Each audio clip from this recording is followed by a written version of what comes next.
انت ما ندوت waxaan arkayay dhalinyaro wiilal iyo gabdhaha isla socda oo albaab inta garaacay hooyo Soomaaliyeed ay ka furtay ay tiri haye maxaa ahaydeen mugaasir xisbi hebelaan nahay oo hebelaan nahay murashaxiin aan nahay deegaanka degmadaana murashaxiin u nahay in la doorto oo codkaaga nasiisidaan raba islaantu waa fiiris waxay tiri hadaan codkayga idin maxaa idinka dheefaa waxaan idinka dheefayo ii sheega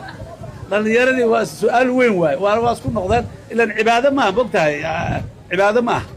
maxaan ka dheefay tirmaandho adiga hadaan ku doorto markaasuu dhinacyadan tafiiro eedo waxa iga dheefaysaa guriga ay hor taagan yihiin hortiisa qashin ay yeelay god biyo mareenana waa ka qodnaa qashinkaana waa ka qaadaynaa godkan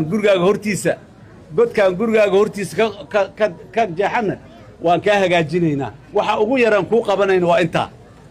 islaantu waa qosasho xigta bas waa idin dooranaya waa la xisaabtama qofka aad dooranaysid waa la xisaabtamay ballanqaadaad ka qaaday meel ku dhigo birri aawa adiga ma wadan shar saas ideenaad leedahay hadduu ballanti ka soo baxo qofkaas oo wiil fiican ama gabadh fiican uu noqdana mugay ka dhamaato xilligiisa u naqsa haddana dooro mar kale hadduu fiicnaa waayo maandhow adiga waa maasantay iska tagdeh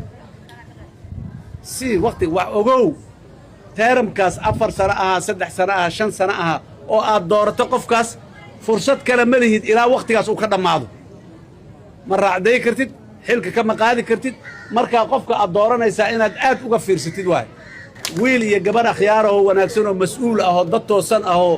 ilaahay ka cabsanayo oo ummadda muxuu ahaay sharafta iyo karaama leh oo ilaashanaysa sharaftiisa karaama iyo midda ummadda ilaalinaya dooro